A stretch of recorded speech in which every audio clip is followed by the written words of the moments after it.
तो हेलो दोस्तों, आप सभी का एक बार बहुत बहुत स्वागत है हमारे इस यूट्यूब चैनल पर। जितने भी विद्यार्थी बिहार बोर्ड से क्लास 7th में वर्तमान में स्टडी कर रहे हैं, तो जैसा कि आप सभी को पता है कि प्यारे बच्चों, आपका जो है ना फाइनल परीक्षा 10 मार्च से शुरू होने जा रहा है, ठीक है। और 10 मार्च को जो है ना शुरू होने जा रहा है, तो मेरे पास जो है ना यहाँ आप देख सकते हैं गणित का 100% वायरल क्वेश्चन पेपर आ चुका है, जो कि 12 तारीख को आपका एग्जाम होगा, ठीक है। तो देख सकते हैं वार्षिक परीक्षा 2025 भी लिखा हुआ है, ठीक है। ये 100% वायरल क्वेश्चन पेपर है, ठीक है। इसी प्रकार जो है ना आपको परीक्षा में देखने को मिलेगा, ठीक है, क्वेश्चन, ठीक है। तो आप लोग जो है ना पूरा याद कर दिएगा, ठीक है। अब मैथ है तो बनाते चलिएगा, ठीक है। तो यहाँ पर क्लास 8 लिखा हुआ है, गणित लिखा हुआ है, 7 लिखा हुआ है, ठीक है। क्लास 7 और गणित, उसके बाद समय 2 घंटा और 50 मार्क्स का एग्जाम लिया जाएगा, ठीक है। विद्यार्थी जो है ना यहाँ पर अपना नाम लिखेंगे, रोल नंबर लिखेंगे, विद्यालय का नाम, प्रखंड का नाम, संकुल का नाम और डिस्ट्रिक्ट का नाम। यहाँ पर आपको कुछ नहीं करना है, जो भी आपका टीचर है यहाँ पर सिग्नेचर करेंगे, ठीक है। सबको निर्देश है एक बार बेहतरीन तरीके से पढ़ लेना, ठीक है। नीचे बनेंगे क्वेश्चन नंबर 1 की तरफ सही का चिन्ह लगाना है। वह संख्या जो न तो धन पूर्णांक है और न ही ऋण पूर्णांक, उसको तो वो कौन है, तो शून्य होगा, ठीक है। अगला क्वेश्चन है आंकड़े 4 2 3 4 3 4 4 बहुलक कौन है, तो जो संख्या बार बार रिपीट होता है बहुलक कहलाता है, तो 4 होगा राइट आंसर, ठीक है। चलिए आगे बढ़ते हैं। 180 डिग्री का पूरक कोण कितना होता है, तो 72 डिग्री, ठीक है। अगला क्वेश्चन है कि प्रथम 5 प्राकृत माध्य होगा, ठीक है। तो प्रथम 5 प्राकृत संख्या का माध्य क्या होगा, ठीक है। तो 1 2 3 4 5, अब इसको जोड़िए, 9 9 3 12 12 2 14 1 15 और टोटल करेगा 5 को, 5 3 15 3, ठीक है। क्या हो जाएगा 3, ठीक है। तो ये हमारा आंसर हो जाएगा, ठीक है। चलिए आगे बढ़ते हैं। रिक्त स्थानों को पूर्ति कीजिए, ठीक है। और यहाँ पर स्तंभ अ स्तंभ ब को क्या करना है, मिलाना है, ठीक है। तो यहाँ पर जो खाली जगह दिया है इसमें आपको क्या करना है, मिलाना है, ठीक है। तो देखिए प्यारे बच्चों, यहाँ पर दिया हुआ है क्वेश्चन की वृत्त की परिधि होती है तो 2πr, ठीक है। इस तरह से आंसर हो जाएगा। घन के फलक होते हैं, ठीक है, तो 6 फलक होते हैं, ठीक है।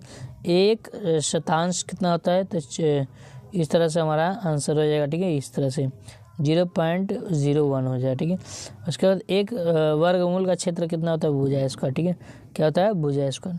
तो इस तरह से हम आंसर लिख लेंगे, ठीक है। अगला क्वेश्चन है कोष्टक में से सही विकल्प चुनकर खाली जगह पर भरिए, ठीक है। तो ये दोनों को जो है ना भाग करेंगे तो इसका मान 1 होगा, ठीक है। अगला क्वेश्चन है कि एक समबाहु त्रिभुज के प्रत्येक कोण 60 डिग्री है, तो इसका मान प्रत्येक कोण समबाहु त्रिभुज का प्रत्येक कोण कितना डिग्री, 60 डिग्री होता है, ठीक है। यहाँ पर पूछ रहा है कि प्रत्येक कोण कितना डिग्री होता है, तो 60 डिग्री होता है, ठीक है। अगला क्वेश्चन है 3 नंबर, एक सिक्के को एक बार उछालते हैं, जीत आने की क्या प्रक्रिया है, तो एक सिक्का है, ठीक है।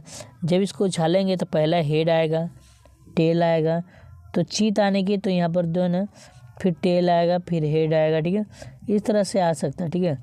तो head head tail head tail head इस तरह से आएगा, तो 1/2 हो जाएगा, ठीक है। चलिए एक बार उछाले हैं और टोटल 2 परिणाम हेड और टेल आया ना, तो एक बार उछाले हैं और 2 ये है, तो 1/2 हो जाएगा, ठीक है।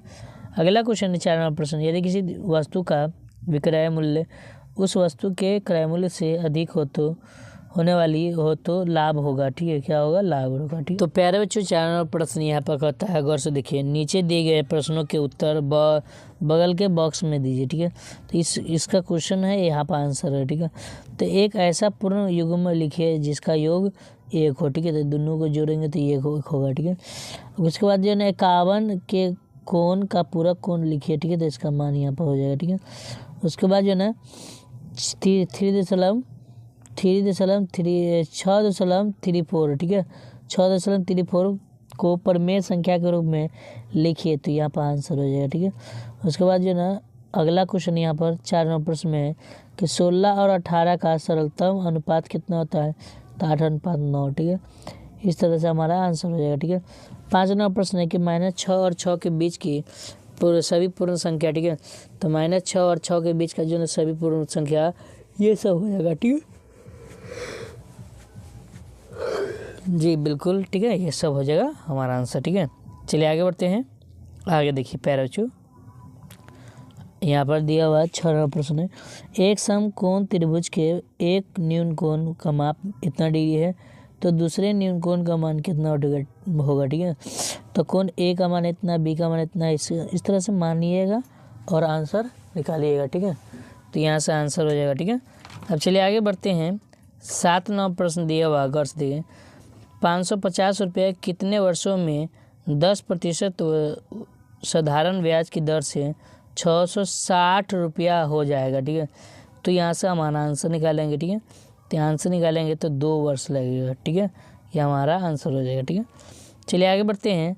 अगला क्वेश्चन याद दिए 8वां प्रश्न है, सरल कीजिए, इसको हल करना है। ठीक है, तो हल करेंगे और इस तरह से मान लाएंगे। ठीक है, 9वां प्रश्न निम्नलिखित आंकड़ों के माध्य माध्यिका और बहुलक ज्ञात कीजिए। ठीक है, तो सबका जो ना माध्य माध्यिका बहुलक इसका निकालना है। ठीक है, तो इस तरह से हमारा आंसर होते जाएगा, निकलते जाएगा। ठीक है, चलिए आगे बढ़ते हैं। 10वां प्रश्न है कि किसी आयत के लंबाई एवं चौड़ाई का अनुपात इतना है। ठीक है, यदि आयत की परिमिति इतना है तो इसकी लंबाई और चौड़ाई कितना होगा। ठीक है, तो इस तरह से मैंने यहाँ पर पूरा हल के बताया हूँ। ठीक है, हल करके आपको हल करना। ठीक है, तो दोस्तों यदि आपको वीडियो पसंद है वीडियो को लाइक करिए, चैनल पर नए तो चैनल को सब्सक्राइब कर लीजिएगा। ठीक है, अगर आप भी क्लास 7वीं के स्टूडेंट हैं तो और आगे की तैयारी करना चाहते हैं तो वीडियो देखने के लिए संसार PCS को सब्सक्राइब जरूर करें।